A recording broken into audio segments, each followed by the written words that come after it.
Hello बच्चों, स्वागत है आपका डीजीएस क्लासेस में। I am doctor Gaurav Sharma. आज हम बात करेंगे फिजिकल प्रॉपर्टीज एंड फिर स्टार्ट करेंगे केमिकल प्रॉपर्टीज। तो आइए सबसे पहले अल्कोहल, फिनॉल्स वगैरह की फिजिकल प्रॉपर्टीज की बात की जाए। भैया सॉल्युबिलिटी के ऊपर क्वेश्चन पूछे जाएंगे, then melting point and boiling point पे क्वेश्चन आ जाएंगे। देखो बड़ी सिंपल सी बात है, सॉल्युबिलिटी में तो हम बचपन से जानते हैं, एक ही प्रिंसिपल को हम फॉलो कर रहे होते हैं, that is like dissolves like. इस बात को जरा गहराई से देखते हैं। चीजें जो अपनी जैसी होती हैं वो जल्दी डिसॉल्व हो जाती हैं उन्हीं तरह की चीजों में। जैसे अगर मैं ध्यान से देखूं, this is water, this is methanol। ध्यान से देखो बच्चे, मीथेनॉल का ये वाला हिस्सा और ये वाला हिस्सा पानी का, ये बराबर है। फर्क क्या है? यहां पर H है, यहां पर हाइड्रोकार्बन है। हाइड्रोकार्बन चेन अगर बढ़ती चली जाएगी तो मेरा अल्कोहल हाइड्रोकार्बन से ज्यादा मिलेगा, पानी से कम, तो उसकी सॉल्युबिलिटी कम होती जाएगी। बड़ी सीधी सी बात है दोस्तों, कोई रॉकेट साइंस नहीं है। हमारे बिहेवियर में अगर हम एक चीज सोचें, पढ़ने वाले, मेहनत करने वाले लोगों को लेके ज्यादा हम उनको आइडियल मानते हैं और तो हमारा बिहेवियर भी उनके जैसा होता जाएगा। अगर हम नहीं सोचते इस तरीके से, अपने बिहेवियर को किसी और के साथ अलाइन करते हैं, तो हम उस तरह के लोगों में सॉल्यूबल होंगे। Like dissolve like. जैसे अब मीथेनॉल की बात करूं तो ये हाइड्रोकार्बन चेन छोटी है, लोअर अल्कोहल है और ये पानी से ज़्यादा मिल रही है। जैसे दूसरी अल्कोहल और ले लूँ, लोअर अल्कोहल, ये भी पानी से मिल रहा है, हाइड्रोकार्बन चेन अभी भी कम है, पानी में सॉल्यूबल है। पानी में सॉल्यूबल होने के लिए एच बॉन्डिंग एक फैक्टर होता है। लेकिन क्या जो लार्जर हमने बोला मॉलिक्यूल वाली अल्कोहल्स हैं, लाइक जैसे डेका वाली अल्कोहल है,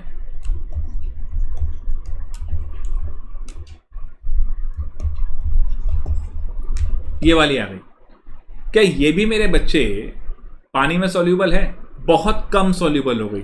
ऐसा इसलिए हुआ कि अब ये कार्बन 10 की चेन आ गई, तो यहां पर क्या क्लेश हो गई, देखो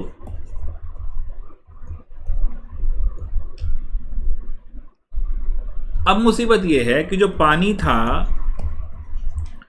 उसके मुकाबले ये हाइड्रोकार्बन चेन बड़ी हो गई।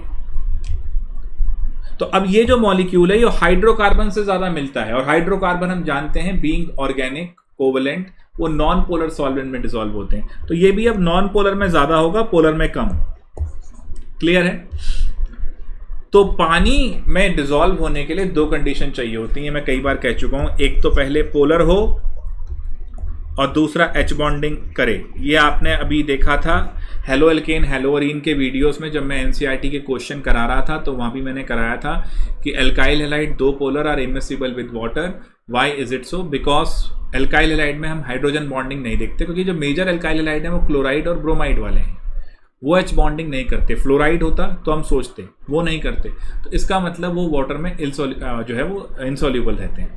यहाँ पर कॉन्सेप्ट क्या है कि पोलर हो, एच बॉन्डिंग हो, लेकिन अगर ज़्यादा बड़ी चेन हो गई तो वो हाइड्रोकार्बन से मिल जाएगी, पानी से नहीं इतना लाइक होगी, हाइड्रोकार्बन के लाइक होगी, तो उसकी भी सॉल्युबिलिटी कम हो जाएगी। यानी as the number of carbon increases solubility decreases.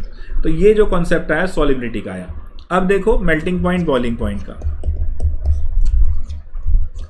Generally boiling point ही कहते हैं, मॉलिक्यूलर मास बढ़ता है, हम कहते हैं मॉलिक्यूलर मास बढ़ने से बॉइलिंग पॉइंट बढ़ जाता है।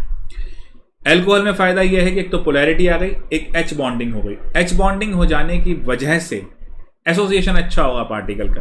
भाई साहब देखें, अरे यही ले लो गुरु, आ जाओ यहां से देखो,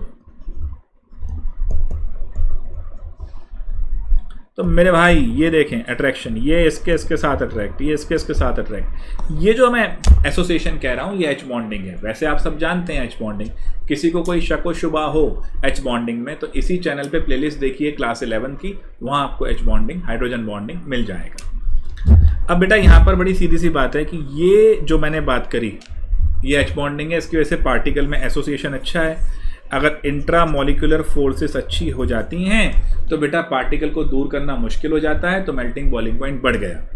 अब एक चीज़ समझना, नॉर्मली हम कहते हैं कि ब्रांचिंग बढ़ने से मेल्टिंग बॉइलिंग पॉइंट कम हो जाते हैं, लेकिन एक चीज़ समझना इसमें, अगर कॉम्पैक्ट और सिमेट्रिकल स्ट्रक्चर है तो मेल्टिंग पॉइंट बॉइलिंग पॉइंट ज़्यादा है, खासतौर पे मेल्टिंग पॉइंट। कॉम्पैक्ट स्ट्रक्चर अगर मैं कहूँ, जैसे कि let's say okay tertiary butyl alcohol, ये लो जी प्राइमरी, और ये तो सेकेंडरी, तो जाहिर सी बात है प्राइमरी का सेकेंडरी से ज़्यादा होगा मेल्टिंग पॉइंट, क्योंकि यहाँ पर ब्रांचिंग ज़्यादा है या कम है। हमें लगेगा कि इसकी ब्रांचिंग सबसे ज़्यादा है ना, देखो यही सोचने वाली बात है, बट इसकी ब्रांचिंग के साथ साथ आप देखो ये सिमेट्रिकल स्ट्रक्चर है, तो सिमेट्री हो जाने से मेल्टिंग पॉइंट बढ़ जाएगा इसका, तो मेल्टिंग पॉइंट इसका ज़्यादा है, ये ध्यान रखना। So this is actually what the situation is. Primary वाले का सेकेंडरी से तो ज़्यादा हो रहा है, लेकिन टर्शरी वाला का इस केस में, क्योंकि टर्शरी वाले के इस केस में सिमेट्री हो रही है,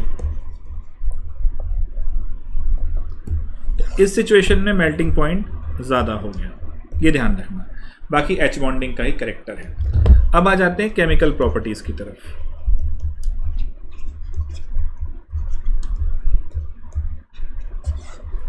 ऑल रिएक्शन एसिड बेस, देखो अब कमाल की बात, अल्कोहल फिनॉल के अंदर दो तरह की रिएक्शन होती हैं। पहला,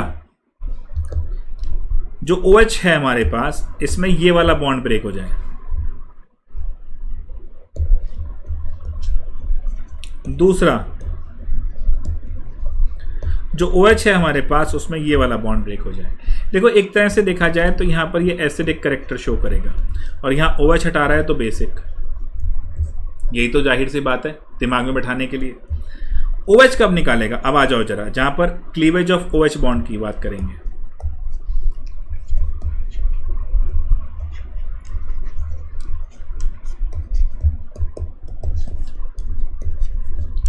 H निकलने की, बच्चों एक बात बताओ, H निकलने के बाद अगर स्टेबल है तभी तो H निकालेगा, तो रिएक्टिविटी ऑर्डर क्या हो जाएगा। अगर प्राइमरी अल्कोहल है जिसके साथ OH लगा है, वो एक ही कार्बन के साथ लगा है, अगर सेकेंडरी ये आपकी लेट्स से अल्कोहल है, या टर्शरी आपकी अल्कोहल है, इसने H+ छोड़ा है, ऐसे आया है, इसने H+ छोड़ा है, ऐसे आया है, और इस केस में ऐसे आया है। क्योंकि ये प्लस आई इफेक्ट करेंगे तो माइनस चार्ज बढ़ाएंगे, तो यहाँ सबसे ज़्यादा प्लस आई, सबसे ज़्यादा माइनस, सबसे ज़्यादा अनस्टेबल, प्राइमरी में सबसे कम, तो प्राइमरी सबसे बढ़िया, फिर सेकेंडरी, फिर टर्शरी। ये रिएक्टिविटी ऑर्डर हो गया OH बॉन्ड को ब्रेक करने का। क्लियर है, कोई दिक्कत तो नहीं। एसिडिटी में इस चीज़ को ध्यान रखना है ना, यानी प्राइमरी अल्कोहल एसिडिक करेक्टर में ज़्यादा होंगे टर्शरी से, बेसिक में उल्टा हो जाएगा, क्योंकि OH- निकालना है तो वहाँ पे कार्बोकेटाइन बनेगा। एसिड वो स्टेबल जिसका कॉन्जुगेट बेस जो है वो स्टेबल, एसिड वो स्ट्रॉन्ग जिसका कॉन्जुगेट बेस स्टेबल है ना, एसिड वो अच्छा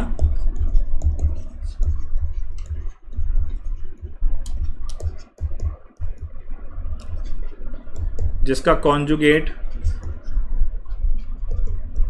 बेस स्टेबल। भाई क्यों छोड़ोगे कोई चीज और उसे छोड़ने के बाद स्टेबल हो, तो है ना, बड़ी ऑब्वियस सी बात है। बेस OH छोड़ने के बाद स्टेबल है तभी तो उसका एसिड स्टेबल होना चाहिए, तो टर्शरी कार्बोकेटाइन स्टेबल होगा, तो वहां टर्शरी वाले की रिएक्टिविटी OH वाले में देखेंगे। यहां पर सीधा सीधा H की देखनी थी। अब यहां पर अगर आपको एसिडिक करेक्टर ही देखना है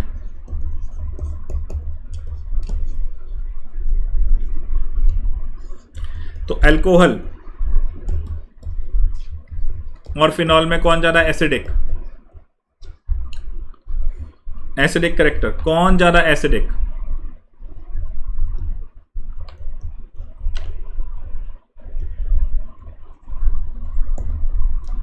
सवाल ये है। H छोड़ने के बाद जो स्टेबल, ये H छोड़ने के बाद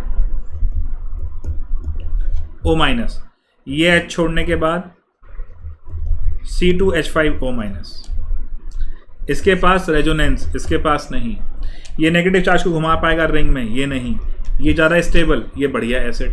तो phenols are more acidic than alcohols because of better resonance condition, क्योंकि ये ज़्यादा स्टेबल हो रहा है इसका। क्लियर है बच्चों? मेटल से रिएक्ट करा लो, एसिडिक रिएक्शन हो जाएगी।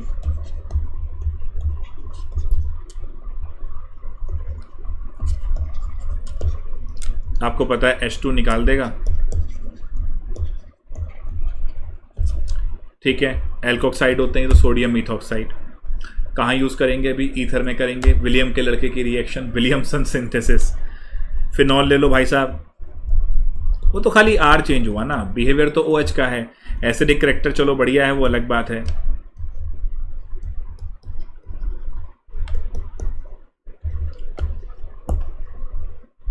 ठीक है जी, कोई दिक्कत। इसके बाद आ जाओ एक बहुत बढ़िया रिएक्शन, फिशर स्पायर एस्टरिफिकेशन।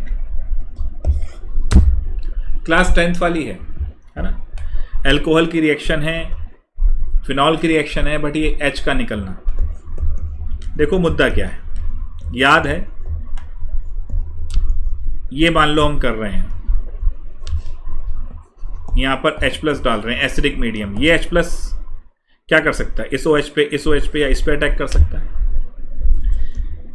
अब इस सारी चॉइसेस में से ये H+ प्रेफर करेगा।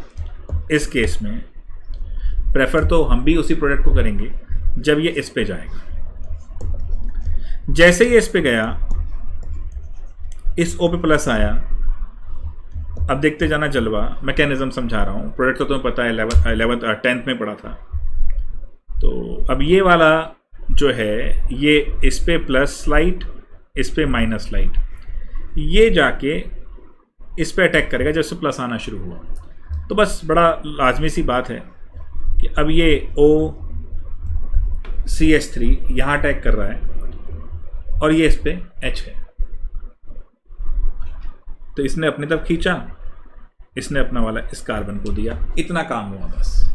ठीक है, यानी कि मीथेनॉल ने अपने आप को इस H को रिमूव करने की ठानी है, इस तरह रिएक्शन करके दिखानी है। और ये भाई साहब इस पे कूद पड़े।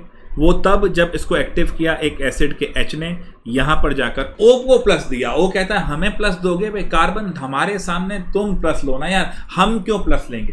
तो O ने अपना प्लस इस कार्बन को देने की ठानी। इतने में ये भाई साहब यहां चले, ये हुआ। ये जो H है, ये पड़ोस वाले OH को लेके निकलने की सोचेगा, एसिडिक नेचर शो कर रहा है। और यहां पर देखें क्या जलवा हो रहा है। ये ऐसे कहानी थी, ये OCH3 था, ये पानी यहां निकल रहा है, ये पानी यहां निकला। इसने इस वाले H+ को भी अपनी तरफ खींचने की कोशिश करी ताकि वापस H3O+ बन जाए और रिएक्शन फिर से स्टार्ट हो जाए। और यहां पर जैसे ये बॉन्ड टूटा H+ वाला, यहां पर ऑक्सीजन ने इधर डबल बॉन्ड बनाया है और हमें मिथाइल इथेनोएट बना के दिखाया है। तो ये एस्टरिफिकेशन रिएक्शन है। ध्यान रखना, इसमें जो ये मीथेनॉल था, इसने H+ रिलीज करा यहाँ पर। तो ये इस OH बॉन्ड के क्लीवेज से रिएक्शन हुई है। तो ये OH बॉन्ड के क्लीवेज से रिएक्शन होती हुई, यानी एसिडिक नेचर अगर अल्कोहल फिनॉल दिखा रहे हैं तो वो ये OH बॉन्ड का क्लीवेज करके बता रहे हैं। और अगर हम C से OH बॉन्ड को तोड़ते हैं तो वो फिर अलग नेचर आ जाएगा। उसमें बड़ी सिंपल सी बात है। वहाँ पर अगर हम देखें तो अब कंडीशन ऐसी है,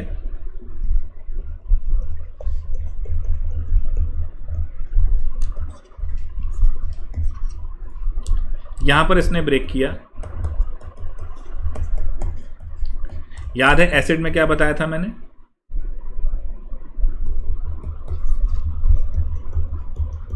अब देखो सबसे ज़्यादा स्टेबल ये है। तो यहां पर reactivity order tertiary alcohol, secondary और प्राइमरी। कब? जब C OH बॉन्ड ब्रेक करेगा। और यहां से आगे की कथा हम अगली क्लास में करेंगे, अगले सेशन में। क्लास तो नहीं बोल रहा कि छोटे सेशन हो रहे हैं, बिकॉज आप में से कोई भी नहीं बता रहा मुझे कि सर इसमें कोई लॉन्ग सेशन या प्रैक्टिस आप कर रहे हो। आप बताएंगे बच्चों, तभी देखो कवि को जब तक सुनने के लिए श्रोता नहीं मिलेंगे, कवि को कविता पढ़ने में आनंद नहीं आएगा। ठीक है, फिर भी मैंने आपसे प्रॉमिस किया है, मैं इस प्रॉमिस को पूरा करूँगा। लक्ष्य बैच के अंदर मैं आपके 12th के बोर्ड में जो पूरे 6-7 चैप्टर आ रहे हैं उसको सारा कवर कराऊंगा, along with the previous questions, है ना, NCERT। थोड़ा सा शेयर लाइक कर दोगे तो मज़ा आ जाएगा, थोड़ा एफर्ट बढ़ाने का, करने का मन भी ज़्यादा करेगा। चलिए, with this note, please like share subscribe, take care.